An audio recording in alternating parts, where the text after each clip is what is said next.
Hello everyone, welcome to Mary's Little House. Happy Sunday. This is Sunday afternoon. I just got home from church. I'm so grateful to be with you. Excuse me. Well, Peanut, are you asleep? Peanut's awake. I haven't started speaking yet. He'll fall asleep when I start speaking. This is my Peanut here. He's such a good dog. He's suffering a little bit from the heat. It's almost 90, 89 outside and 77 inside here. Our air conditioner is working overtime. Oh, Peter wants to go back on my lap here. He comes. I can't understand him. He could be under a ceiling fan and all comfortable in the bedroom there. But he comes and sits on my sweaty old lap here. Anyway, he's very faithful. Even though he's hot and uncomfortable, he suffers so well, better than I do. Anyway, I want to talk to you about faith and about love. First of all, here is a real symbol of how faith came to the Rallihan family. This is when I was up in the attic at 3232 Lexington, where my mother still lives. I found this case, a wooden case. I still have the case. It was a sick call set, but in the sick call set was this stand up a crucifix. It's like ebony here, and in these I think like ivory. We're missing two of the ivory tips there, but I've seen these in pictures of the popes and saints when they sit at their desk. This was in the 1800s and early 1900s. This was my grandmother's. I got written underneath for all posterity. Grandma Bridget Rallihan, crucifix found in the attic at 3232 Lexington by Jim Rallihan on April of 2008. So this is very special. But my grandmother brought the faith over from Ireland, and of course had my dad, my uncles, and my aunts that she had her children spread the faith to. But this is hers, and I'm so happy to show it. It's a sign of that continuation of the faith, and it seems like mainly through grandmas and mothers that the faith is continued. Yes, enforced by the father, but the mothers and grandmas seem to be the ones that initiate the faith in our child, and nourish it and enforce it and encourage it. And dads, of course, have their part, but it's very important. The mother, the woman, the mother in the gift of faith. Anyway, I want to share that with you. It's a family treasure of our faith, and our grandmother who came from Ireland, from County Kerry. She was a stack in Ireland, and my father, grandfather, who I never met. I forgot his name. Is Jacob. Very strong name, Jeremiah, I think his name is. That's he died before I was born, before I was born. But he was quite a person too, quite a character, in a colorful, beautiful way. So so that's what I want to share. I'm holding it now for the family. We'll see what happens when things are different. Okay. What I want to go through is something happened a few weeks ago.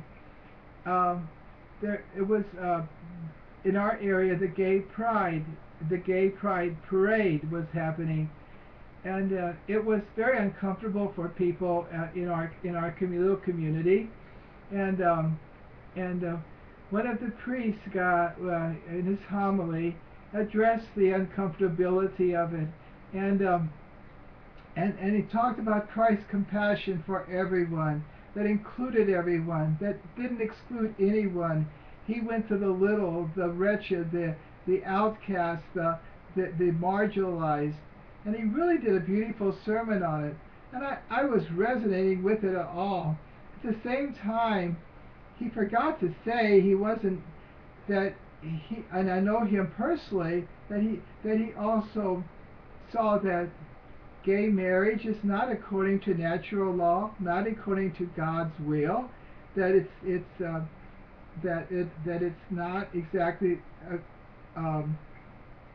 in tune with the Creator and everything. It's in with church teaching and everything, and we could go on and on about the children and everything. The studies have shown about gay marriage and the children, how it affects the children in adverse ways. But anyway, not to get into all of that, but he was going and sort of correcting all of us not to be so hard on persons who hold gay marriage legal or whatever.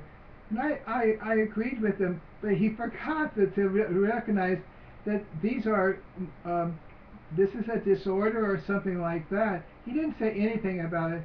It could, if somebody walked in and didn't know him, said he's for gay marriage, he's for all the things, all the things that we are having a terrible time in our country trying to sort out in our moral life.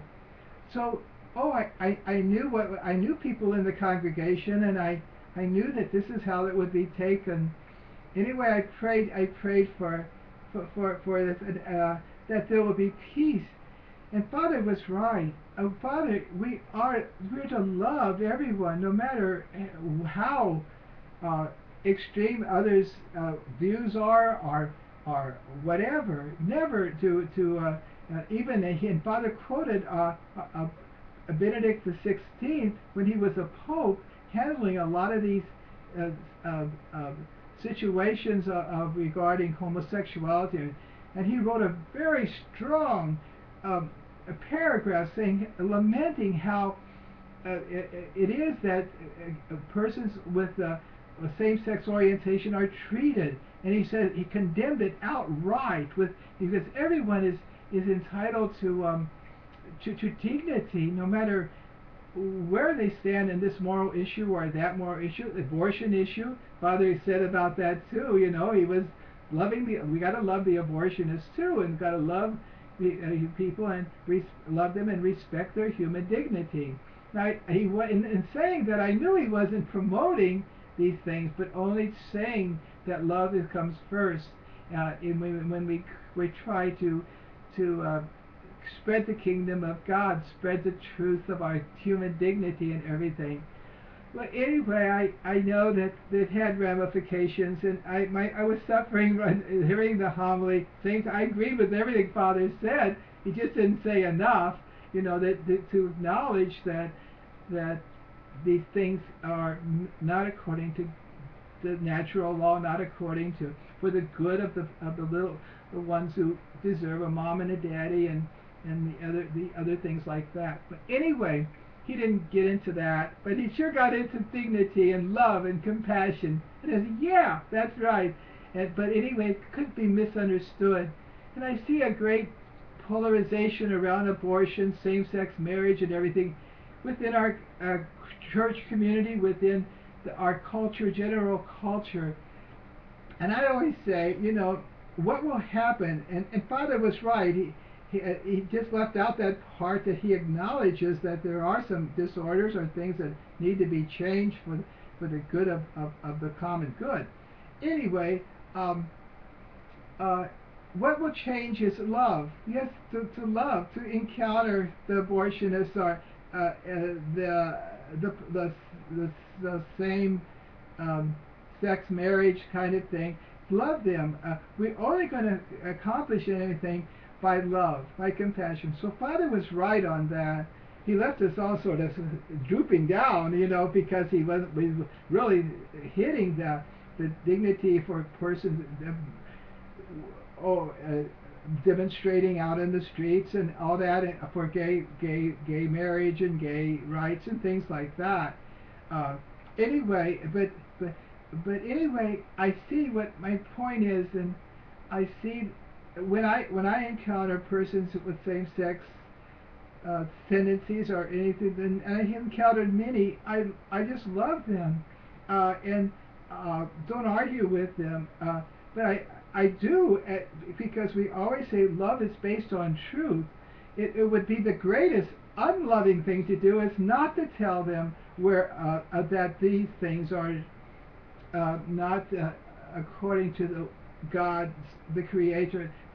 We have to tell them, but we always have to with speak it with love. We always to St. Paul says to speak the truth with love. That's where the key is. That's where the key to polarization.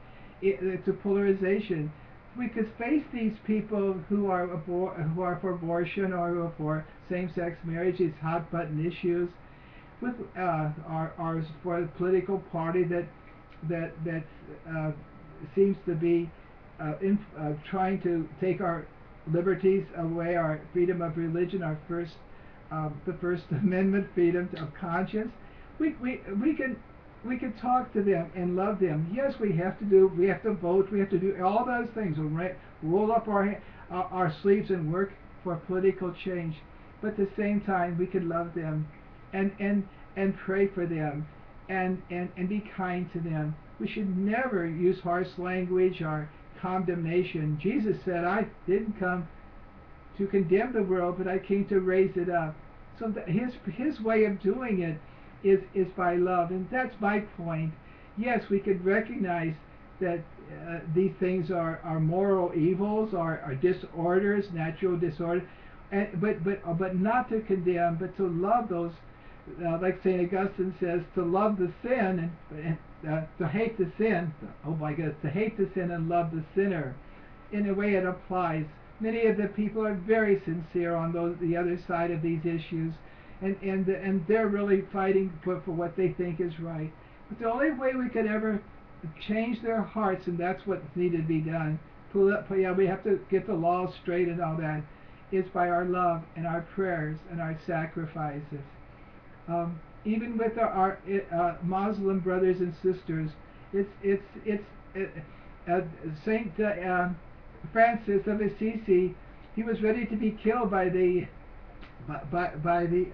Sultan and everything, but the Sultan, he saw that he had no sword, Francis, that he loved them. He loved everyone. He came to share the truth that he had.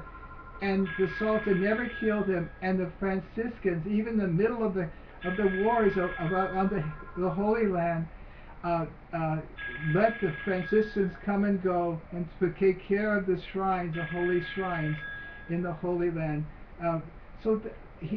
Francis overcame and got connection and built bridges by love, without the sword. Yes, it takes a lot of risk, because we don't return evil for evil. We don't return bomb for bomb. We give love and understanding and care, and that's overcoming evil by love, and that's what I see today. So my point in all of this YouTube, and I have to get going toward the end, is when we feel really angry and everything, go to prayer. Christ will let you see with the eyes of his eyes, to see the other person who's really getting us angry with love. And then we will go out and demonstrate, but we'll do it with love, not in haranguing and all those hard things. We'll do it with love for those girl and the boyfriend going into the abortion clinic. We'll do it with love with those who are striving to get same-sex marriage on our laws, which would just be a body blow to traditional marriage. Marriage could be anything after that. We'll see, but do it all with love, with great love and prayer. And before we even speak, we always say, when we correct a brother or a sister, don't do it right away. Pray, get in the spirit of love for that person, so real good for that person, and then we could speak. I'm so glad to talk with you, And thank you for your encouragement and your comments in this ministry of our YouTube outreach. God bless you now. Do all things with love. See everyone with the eyes of Christ. God bless you.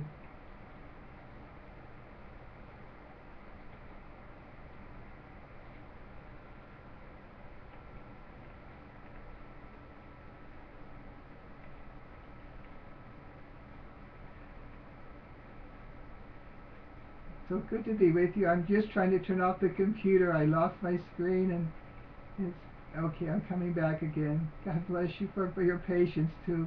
I need somebody who knows what they're doing here. God bless you.